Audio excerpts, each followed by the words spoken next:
Hi കൂട്ടുകാരെ, അപ്പം അമ്മയമ്മയുടെ പുതിയൊരു വീഡിയോയിലേക്ക് എല്ലാവർക്കും സ്വാഗതം. അപ്പം നമ്മുടെ വീട്ടിലുള്ള പല്ലിനെയും പാറ്റിനെയും തുരുത്താനായിട്ട് ഈ ഒരു ചോറ് മതി എന്ന് പറഞ്ഞു കഴിഞ്ഞാൽ നിങ്ങൾക്ക് വിശ്വാസമുണ്ടോ? എന്നാൽ അത് മതി കേട്ടോ. അപ്പോൾ അതെങ്ങനെയാണെന്നല്ലേ, ഈ ചോറ് മാത്രം പോരാ, ഒരൈറ്റം കൂടി നമുക്ക് ഇതിൻ്റെ കൂടെ ആഡ് ചെയ്യാനുണ്ട്.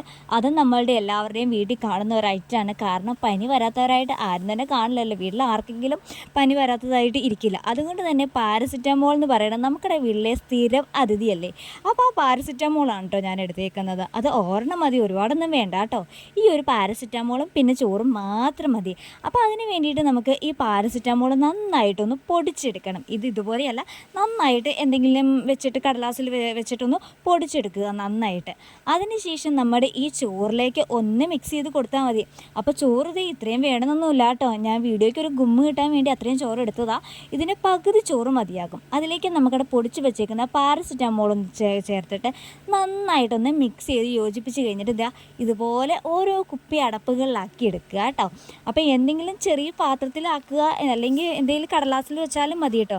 ഞാൻ ഒരു ഭംഗിക്ക് കുപ്പിയടപ്പങ്ങ് എടുത്തതേ ഉള്ളൂ. അപ്പോൾ കടലാസിലാണെങ്കിലും വെക്കുമ്പോൾ പല ഭാഗത്തായിട്ട് പാറ്റയൊക്കെ വരാൻ ചാൻസ് കൂടുതലുള്ള പല ഭാഗത്തായിട്ട് നമ്മൾ ഇതിങ്ങനെ ഈ മിശ്രിതം ചേർത്ത് വെച്ചാൽ മതി. അപ്പം രാത്രിയിൽ ഇത് ചെയ്യാനായിട്ട് ശ്രദ്ധിക്കുക. കാരണം പകൽ പാറ്റ അങ്ങനെ പുറത്തിറങ്ങി നടക്കത്തില്ല, അവർ ഒളിച്ചിരിക്കത്തേ ഉള്ളൂ. രാത്രി നമ്മൾ കിടന്നൊക്കെ കഴിയുമ്പോഴത്തേക്കുമാണ് പതുക്കെ പല്ലിയും പാറ്റയൊക്കെ പുറത്തേക്ക് ചാടുന്നത്. അതുകൊണ്ട് തന്നെ നമ്മളിത് വെക്കുന്നത് രാത്രി വേണം ചെയ്യാനായിട്ട്. പാറ്റയൊക്കെ കൂടുതലായിട്ടും പാറ്റയുടെ ശല്യം കൂടുതലായിട്ട് ഉള്ളിടത്ത് വേണം നമ്മൾ പല ഭാഗത്തായിട്ടും വെച്ച് കൊടുക്കാനായിട്ട് ഒന്ന് ശ്രദ്ധിക്കണം. അപ്പോൾ ചോറായാലും പാരസിറ്റമോൾ ആയാലും നമ്മുടെ വീട്ടിൽ ഉള്ളത് കൊണ്ട് തന്നെ ഈ പരീക്ഷണം ചെയ്യാൻ രണ്ടാമത് ഒന്നുകൂടി ആലോചിക്കേണ്ട കാര്യമേ ഇല്ല. അപ്പോൾ പല്ലിയുടെയും പാറ്റയുടെയും ശല്യം സഹിക്കാൻ പറ്റാത്ത ഏതെങ്കിലും കൂട്ടുകാരുണ്ടെന്നുണ്ടെങ്കിൽ ഇത് ഉറപ്പായിട്ടും ഒന്ന് പരീക്ഷിച്ച് നോക്കുക കേട്ടോ. അപ്പോൾ ഇതുപോലുള്ള നല്ല അടിപൊളി ടിപ്പുകൾ നിങ്ങൾക്ക് ഇഷ്ടമാണ് എന്നുണ്ടെങ്കിൽ എൻ്റെ ചാനൽ ഒന്ന് സബ്സ്ക്രൈബ് കൂടി ചെയ്ത് സപ്പോർട്ട് ചെയ്യണേ. അപ്പോൾ മറ്റൊരു അടിപൊളി വീഡിയോയായിട്ട് നമുക്ക് വീണ്ടും കാണാം. അതുപോലെ തന്നെ നമ്മുടെ വീഡിയോ ആദ്യമായി കാണുന്ന ഏതെങ്കിലും കൂട്ടുകാരുണ്ടെങ്കിൽ ഒന്ന് സബ്സ്ക്രൈബ് കൂടി ചെയ്ത് സപ്പോർട്ട് ചെയ്യണേ. അപ്പോൾ മറ്റൊരു വീഡിയോയിൽ വീണ്ടും കാണാം. ടാറ്റാ, ബൈ.